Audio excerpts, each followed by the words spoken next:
Welcome everyone to this evening's lecture, co-sponsored by the Meriden Historical Society and the Meriden Public Library. I'd like to welcome you on behalf of those two organizations and introduce you to tonight's speaker, Marcus Hamilton. He's going to be talking about one of Meriden's well-known architects, Lorenzo Hamilton, who happens to be his grandfather, and a descendant of another proud line of people here in Meriden. And I'll let Marcus explain all of those things to you. Marcus.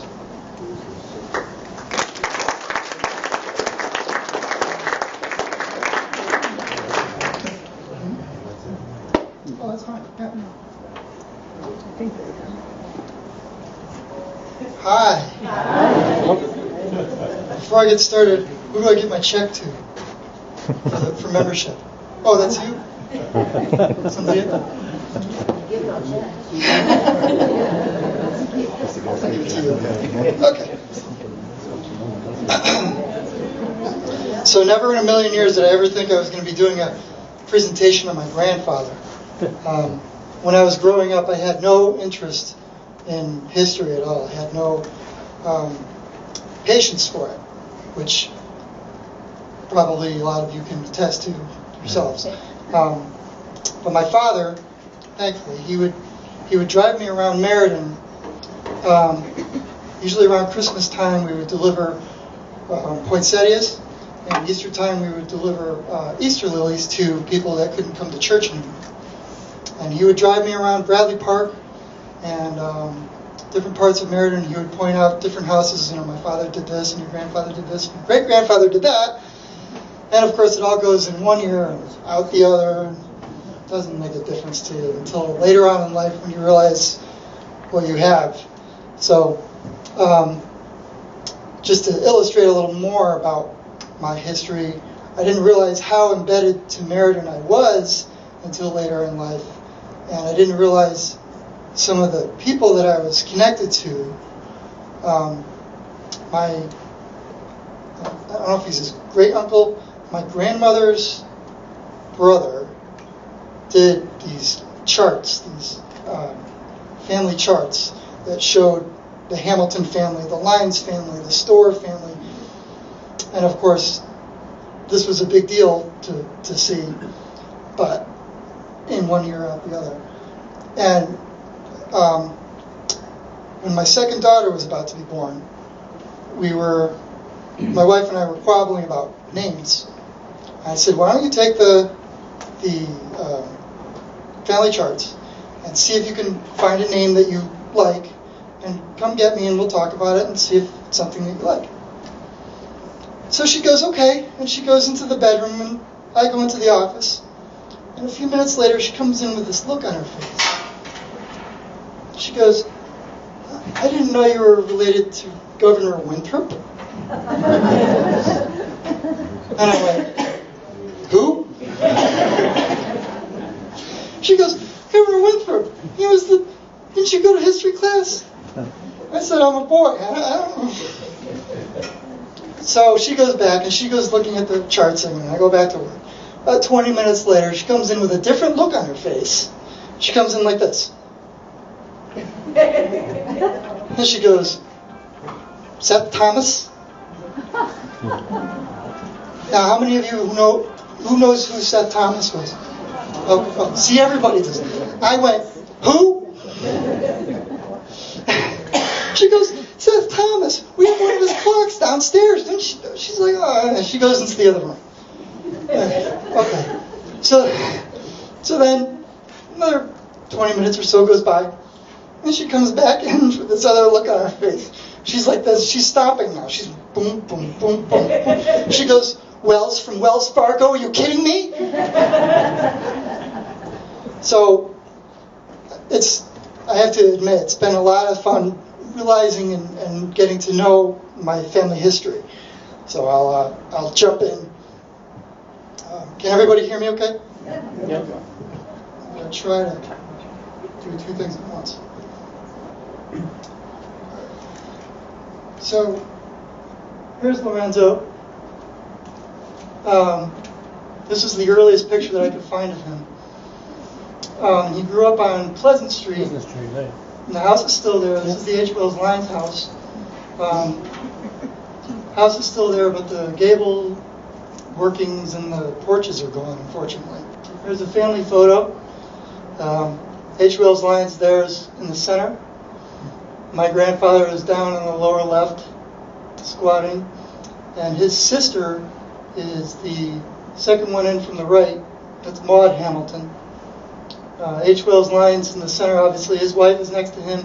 H. Wells Lyons had 4 daughters. I'm guessing 3 of them are down in front of him, and the 4th one is somewhere up there. I don't know which one it is. Lorenzo's father is up over H. Wells Lyons' wife there in the mustache. And his brother, Joseph, is next to him. And Joseph is the father of Charles K. Hamilton. Charles K. Hamilton was an early aviator around 1910 who would fly, do all kinds of acrobatic, crazy things, and that's another story I can get into. Found my grandfather's annuals. He entered high school in 1911, graduated in 1914. And of course, if you're an artist in high school, you contribute to your high school annual and you do artwork for that. He met my grandmother in high school. That's Ella Florence Store, sorry. And they were high school sweethearts. They were in a play together that was written by, geez, I almost said Mark Twain. It's not Mark Twain, it's William Gillette.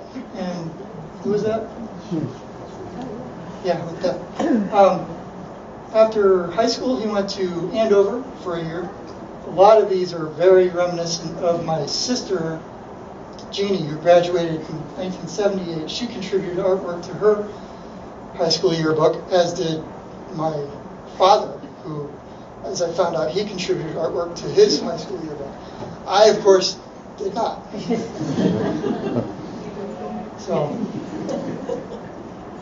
So I'm the oddball. But I found out my grandfather was very much into satirical humor. If you look to the right under the publications, the woman is grabbing the man's ear and saying, "Come on, Henry, let's go." And he's looking at Puck and Judge magazines, which were very satirical magazines at the time. I don't know if any of you know that. Puck was very popular, and Judge came along later. And Judge was started by people that worked at Puck, which I found out was fairly interesting. After Andover, he entered Yale. H. Wells Lyons, oh, and by the way, during high school, he was working for the H. Wells Lyons Company, doing all kinds of things, and he was even working during his vacations. So this is a picture of him at Yale, working. He's all the way to the back there. In 1917, he entered the Army for World War I. He was in the Field Artillery Unit, and he got swapped around a little bit. I think he went down south for a little bit, and then up to Plattsburgh, New York, where, of course, he contributed artwork for that annual as well. 1918, he married my grandmother. And this is 1919, but he graduated in 1921. So these are just some of the cartoons that he did. While he was at Yale, he won a bunch of awards. These are 2 medals. One is a first place and one is a second place for the Beaux Arts Architecture Institute. I can't really read that society. But I found these are the actual, well, one of these is the drawing where he won the award. It's a bridge complex, or bridge, what does that say? Wow. And then the other is the hunting. I like the hunting lodge better.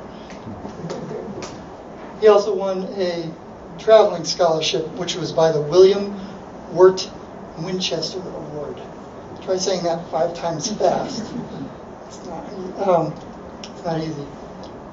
So he traveled to Europe for a year with my grandmother, and he went to Rome, Italy, Have any of you been to any of these places?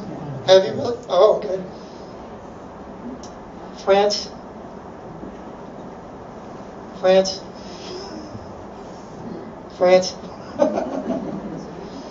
A lot of some of these actually hang on our living room wall. That's France too. My grandfather had a funny way of drawing his U's. Some of his U's look like V's. So for the longest time, I thought that said Rovin, but it's ruin. This is England, Peterborough. My wife and I we just went to Google, and she was looking at this Peterborough sketch, and she said, "Boy, that looks kind of familiar." And that's in Peterborough. There's a cathedral there. So we went to Google, looked at a whole bunch of pictures of Peterborough Cathedral, and sure enough, it's a gateway that's still there. A lot of these places are still there, as I found out when I went to Google Street Maps.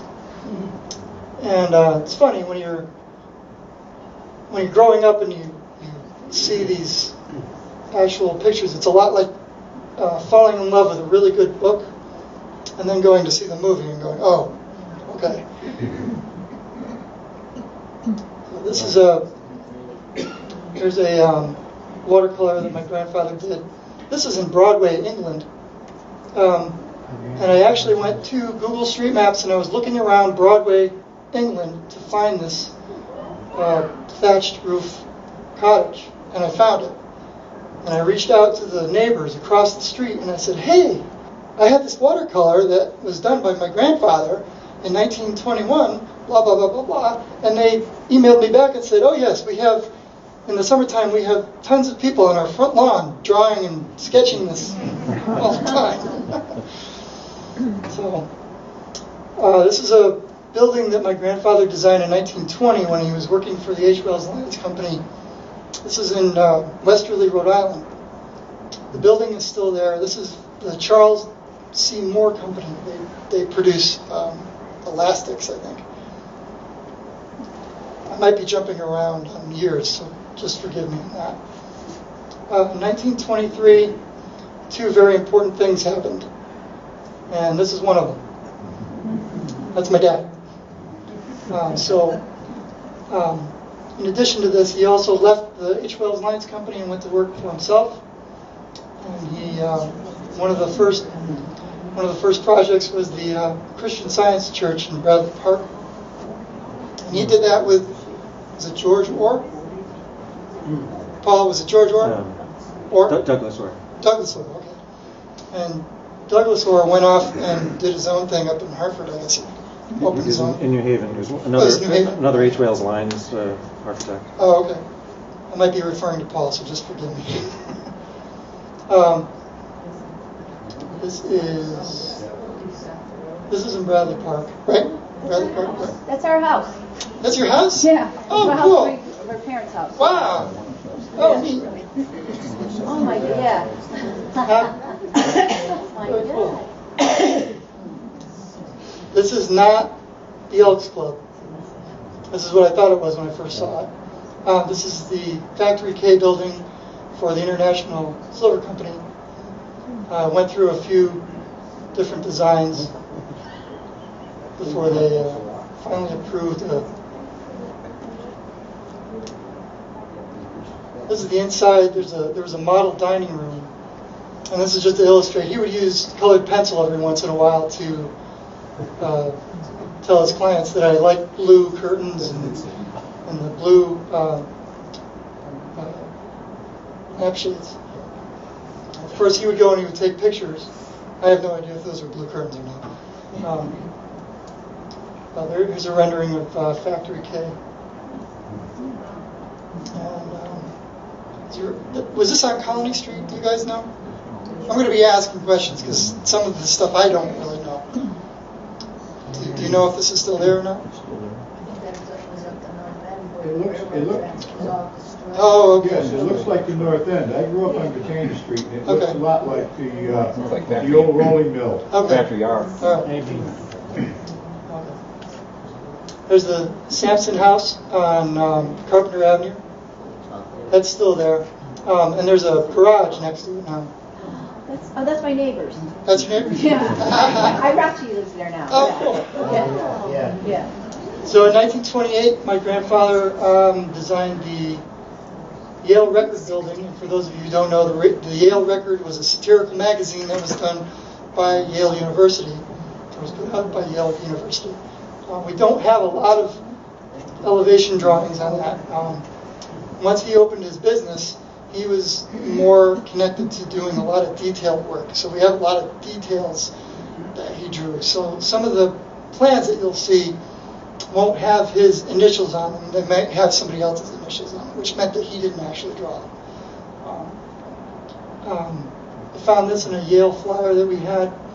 The caption indicates that some old-time newspaper people and some satirical artists came for the opening of the building in 1928, which meant that my grandfather got to hobnob with people who were being published pretty well at the time. So I thought that was pretty cool. This is a back view of the Yale record building.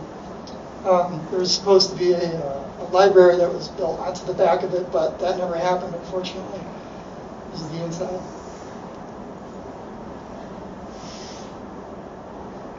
In his spare time, he liked to design the covers of some charity club plays. I don't know where some of the... Was it the Capitol Theater? Is that where the bowling alley was? Yes. Yes? Okay, that's what I thought.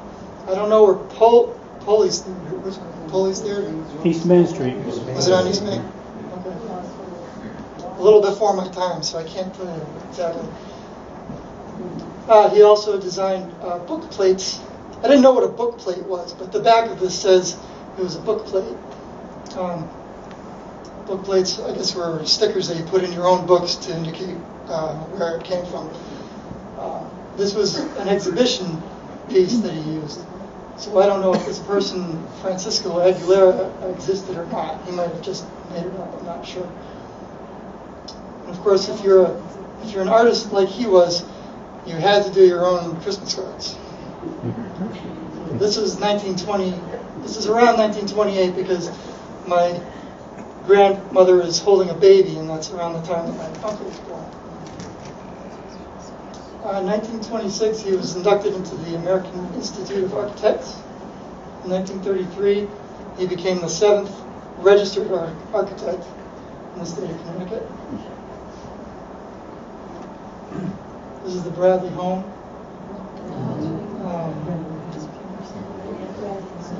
I don't know all of the details of what he did for the Bradley home. We don't have a lot for that. A lot of what we have are alterations and little things. The Bradford house. Is Laura Van Wormer here? No? Bradford. No. This is Laura Van Wormer's house in Meriden. This is up on Allen Avenue. Where is that? That's on Allen Avenue, up on the hill. Yep. I think one of these photos are from the inside because these were together, but I'm not sure which photo is from. I'm guessing it's this one because of the brick wall. I'm not 100% sure. The photos were not labeled. And some of the plans that we have don't have addresses to them. They just have names, which is very frustrating because I don't know where they were built. This is the physician's cottage at Undercliff, or Wundercliff. I think that's still there, but I think it's been modified. I'm not 100% sure. Yeah. Yeah, no, a lot of the stuff is gone. This was the infirmary building at Undercliff that he did, and I got the chance to actually see this building up close in the early 90s before they tore it down. Kind of went exploring. A friend of mine and I went exploring down the road, which we weren't supposed to. And we got to see the building. It was all boarded up. Wasn't in very good shape. And they've since torn it down, which is too bad. This is on Collins Parkway. It's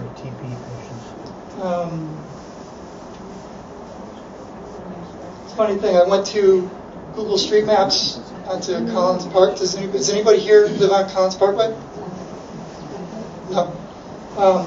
Went to Google Street Maps to look at to see if this house had been modified at all. And if you go to Google Street Maps on Collins Parkway, every single house has this great big tree in front of it, so you can't see any of the house. This is across the street on Cottage and East Main. The railings on top are gone now, but the house is pretty much the same.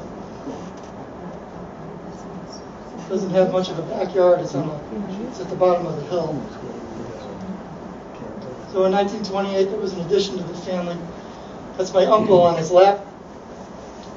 James Hamilton is my uncle. He grew up in Meriden, and then he went out to college at MIT for a bit, and then he ended up at RISD and became a designer. And then he designed these really cool clocks. You might have seen them. They were very shiny silver, and they changed color. And the minute hand was this big black dot that went around. It was pretty neat. Snowbrooks building on Colony Street. My grandfather moved his office there in 1937. That's not there anymore, from what I understand. It's a professional building. Professional building. This was drawn by a guy named Humphrey Nolan, who worked for my grandfather. He did a lot of the illustrations and worked on, I think he worked on the Billard estate. This is the nurse's home. Yep. It's colored pencil.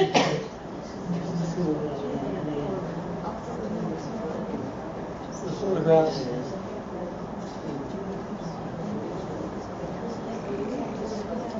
This is the house on Lambert Avenue is the Director House. I think it just sold recently. Yep. Fred Miller. Yeah. So this just shows the different elevations. Didn't have one big elevation showing everything, unfortunately. So this just shows the detail of the chimneys, which was pretty neat. It's very similar to the Billard estate up on Allen Avenue. Did anybody know that there was a high school planned for downtown? This was, he got together with Ernest Sibley, which Paul may know. And this was supposed to be the new high school between Colony and Lincoln Street. This is where Seatown is now. I guess it ended up on Pleasant Street instead. This is the trade school on Miller Avenue. This is a third floor rendering. It actually ended up only being 2 floors. The third floor was supposed to be a gymnasium, but I guess they didn't need a gymnasium. This is the inside. And the drafting room, of course. My grandfather was involved with the World War I Memorial up on Broad Street. I guess there was a lot of discussion on where to put it. Bradley Park was proposed. Next to City Hall was proposed, and then Broad Street was proposed. This is just a blueprint of the footprint of the City Hall. Just shows East Main and Norwood. This is a blueprint of the World War I memorial stone that he did. It's up on Broad Street. Turned out to be a little shorter than this. I don't think it's quite as tall. You guys know where this is? This is looking toward Parker Avenue. It's the three houses on the left-hand side. There's a house with a swoop, and then the little cottage, and then the East Main one, Street. the one on the end is right next to Parker Avenue. And then this is looking the other way.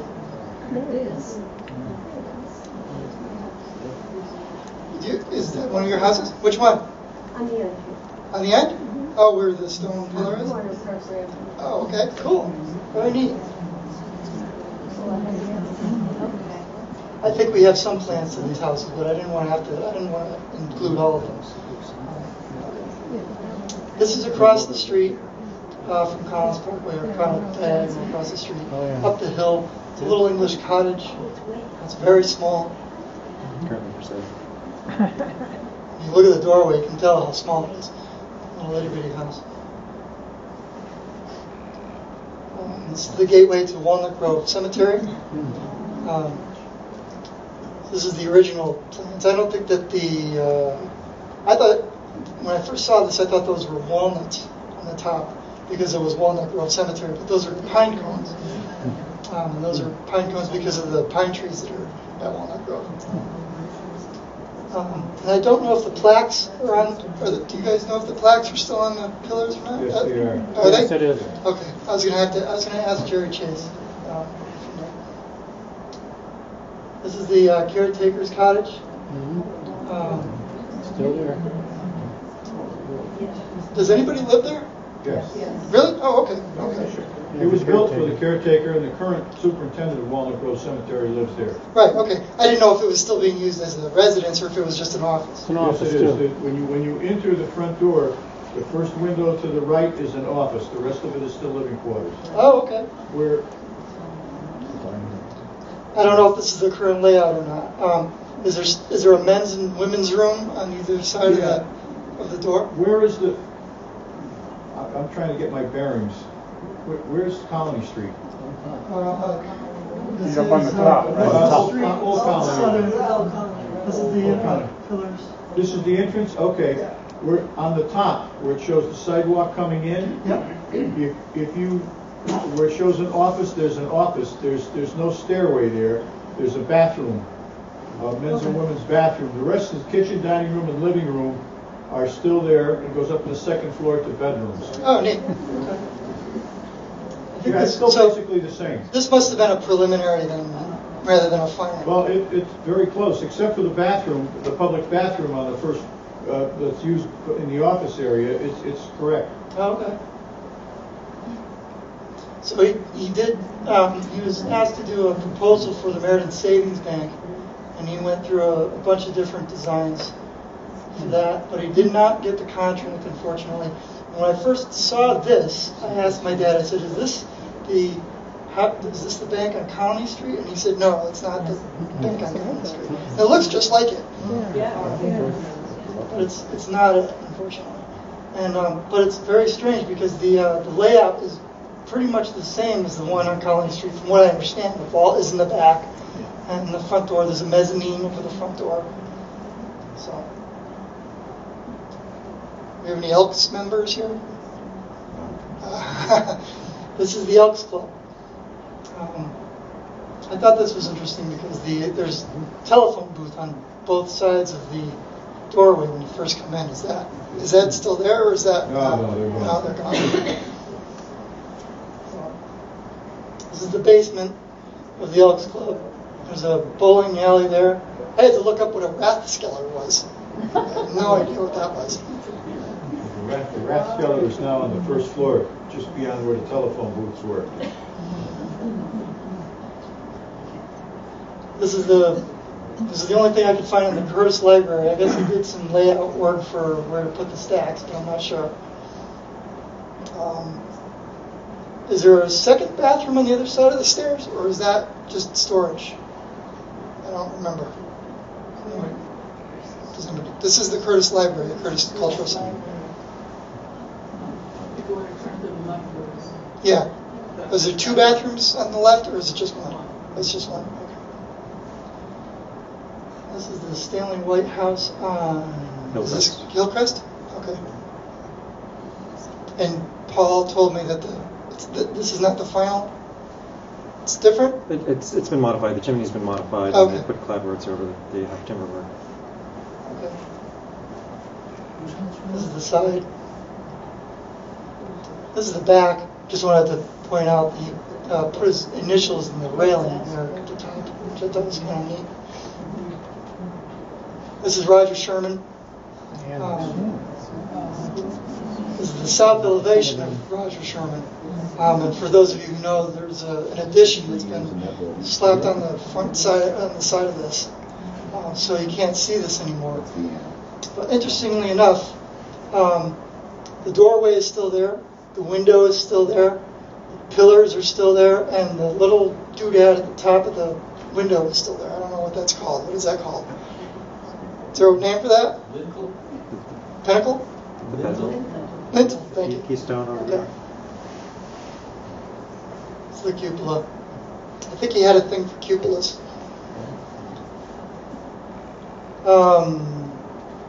Anybody know where this is? I'm not 100% sure, but I think this is Barrister's Court Street going across.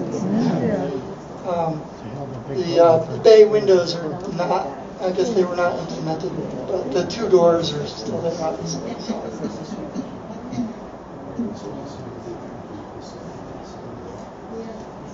You guys know where that is? This is Hanover and Grove Street. This is a very Art Deco style look. Doesn't look like this anymore. There's a second floor to it. I think the YMCA uses it for this stuff. Huh? I'm not sure if it was a furniture store or not. Yeah, it was. Was it? Okay. It's before my time, so I couldn't tell you. Okay. He did some work for the Oakdale Tavern in Wallingford. Couldn't tell you much more than that. I didn't even know that there was a tavern there. All I knew was that there was a theater. But that must have been connected. There must have been nearby. Some bum's house downtown. No, I'm kidding. This is the Andrews Homestead. He did some renovation work for the homestead. I don't have a year for that. And this was the only real thing that I was comfortable showing. What we have in regard to the homestead was mostly little close-up stuff that wouldn't make a lot of sense. This was interesting. This is a proposed parish house for the First Congregational Church on Colony Street. We have 2 sets of floor plans for it. And this was, I had no idea that there was a proposed parish house, but there was. Anybody know what the Republican Publishing Company was? Record Journal. Record Journal. That's right. It was the Meriden Record. So we had he did some renovations or some alterations for that, which I thought was interesting. It's too bad they tore that down. This is the Mr. Billard. I don't know if this was before or after he did the estate, but he had my grandfather design a cottage for him in East River, Connecticut. I have no idea where East River. I had no idea where East River, Connecticut was, but it's actually, I think it's between Guilford and Madison. It's right in that little cottage area. And I don't know if it's still there or not. I thought it was interesting. He designed a window right into the chimney there. Yeah. The final plans that we have do not include the window, unfortunately. It's too bad. This is the gardener's cottage at the Billard Estate. I thought this was pretty neat. Just doing all different kinds of details. The stairs and the chimney and the fireplace over on the left.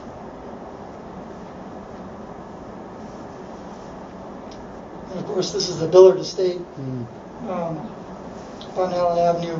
I was going to write to Mrs. Mesite and ask her some questions. This was the only house that I didn't really get to see up close when my dad was driving me around. It's beautiful inside.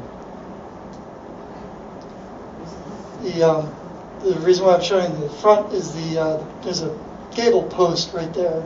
It's at the peak over the doorway. And I found some plans to the gable post in my basement that show that these are my grandfather's initials, Lorenzo Hamilton and Humphrey Nolan, which I thought was interesting. I was going to ask Mrs. Mesite whether or not that was done or not. But from what I understand, they changed the front. There's a brick awning that goes over it now. It's not a gable front door. This is the Manning residence on Hillcrest. This was it's a pretty big house, what I can tell. I think he had a thing for weather vanes too, from what I could tell.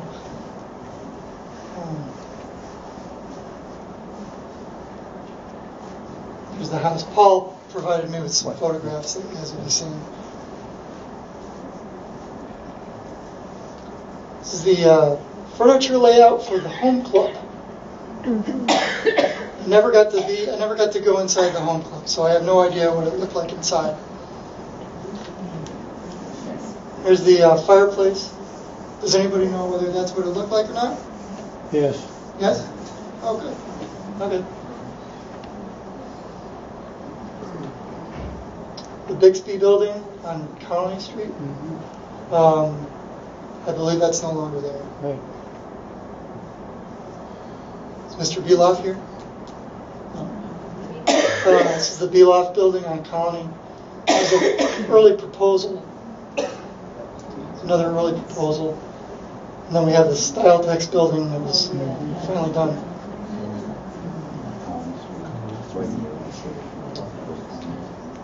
First Federal Savings and Loan building. I believe my grandfather had his office here for a period of time.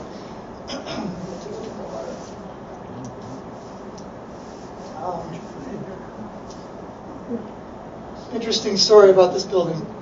My grandfather designed a compass into the floor of the building as you first walked in. And my dad loved to tell the story of when they were finishing the building and they were installing the floor. My grandfather came home one day and came running in, went to his desk and grabbed a compass and ran down to the building to make sure that they were installing the compass in the right direction.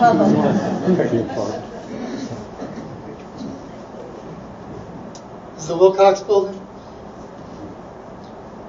A lot of the plans that I had scanned were done at Prentice, and the guy that helped me was Jim Rinaldi, and his parents owned a sporting goods store in the Wilcox building for a period of time.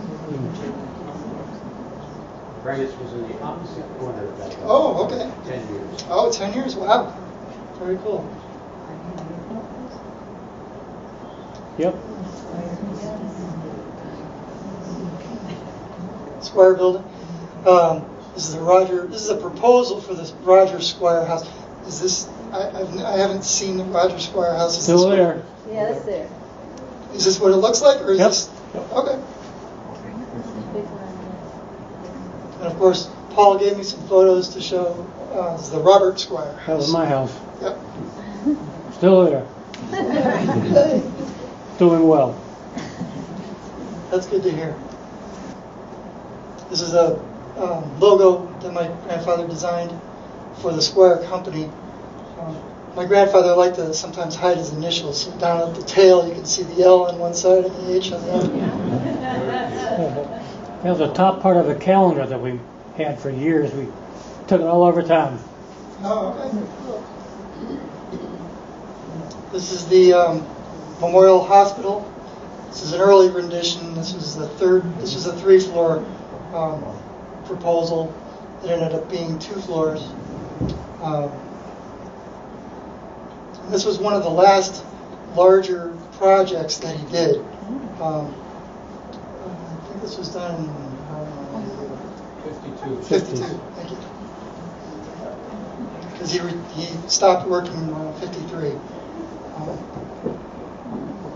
This is an interesting story. This is the Casbian house. Anybody know the Casbians? No? So my dad got a phone call from Gene Mosier. And he said, there's some blueprints on eBay that your dad drew. And my dad turned to me and said, go to eBay and see if you can find these plans. So I found these plans on eBay and I contacted the owner. Turns out the owner was the daughter of the parents of the people that hired my grandfather to do these plans for this house. It was supposed to be in Bradley Park, but it was never built, unfortunately. So we bid on the plans. We were the only bidders. And plans came in the mail. And my dad unrolled them. And he looked down in the title block and he saw JLH. And he said, oh my goodness, my brother drew these. So those were plans that were drawn by my uncle. And that was 1952, so that was unfortunately toward the end of my grandfather's career. This is one of the last known photographs that I've seen of my grandfather. He's on the right. My grandmother's next to him, and I believe my grandmother's mother was next to her. And that's my dad leaning against the car. So my grandfather passed in 1955. Interesting to note regarding H. Wells lines. My dad told me the marker stone in Walnut Grove for H. Wells lines was designed by Lorenzo. And if you go in through the north gate, you'll see the stone on the right-hand side. It says lines, and it has different lines coming out of the name. So that's it. That's all I got.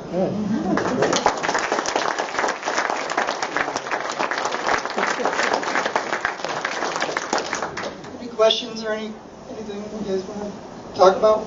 Marcus, if you want the addresses of some of those places, come down to the Historical Society, to the Research Center, and we have city directories.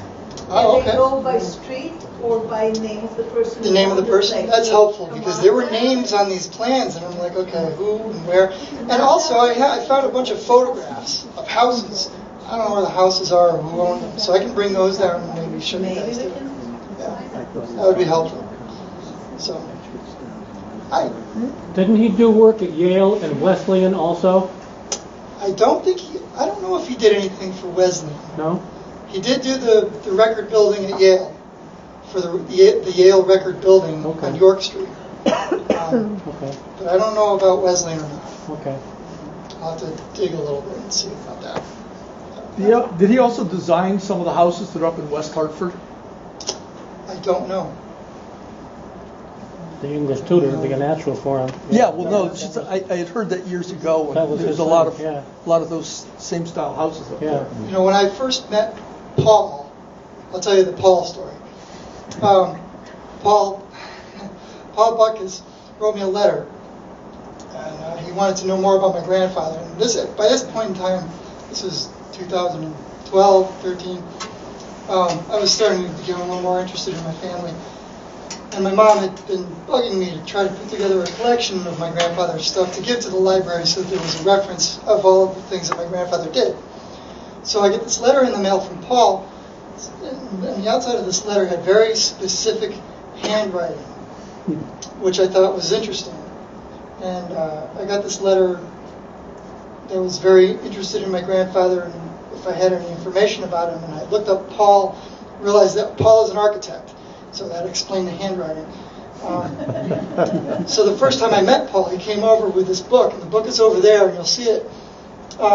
He has accumulated all of the stuff that my grandfather had published in the paper.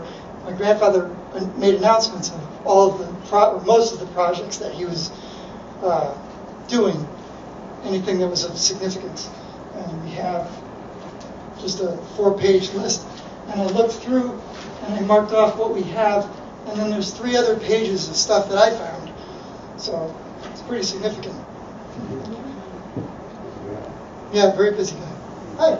I don't recall if you said your father's name. My father's name was Mark Lorenzo Hamilton. Lorenzo was my grandfather's name. And Lorenzo was named for the original Lorenzo Hamilton. I don't remember the year, but the original Lorenzo Hamilton was he went around the Horn in 1849 to discover gold in California. And he went out on a ship called the Henry Lee. And people have asked me about the name Lorenzo, and during the time that the original Lorenzo was born, it was during a time when people were naming their children European-sounding names. So that's where that comes from. So I was very hesitant to tell people when I was young what my middle name was. This is my sister. Lorenzo is a Spanish name. And from what I understand, the original Lorenzo, he ended up out in California, realized that he wasn't going to strike it rich or anything.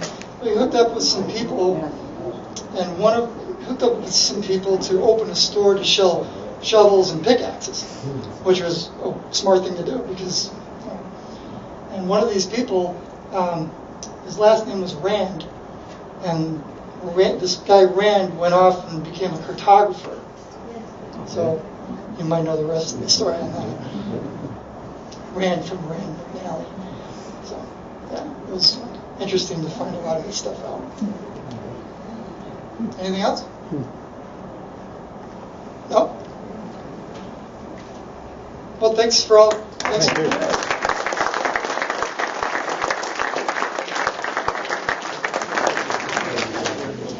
If you want to see anything up close or anything, feel free to ask me. I can put it back up on the screen for you.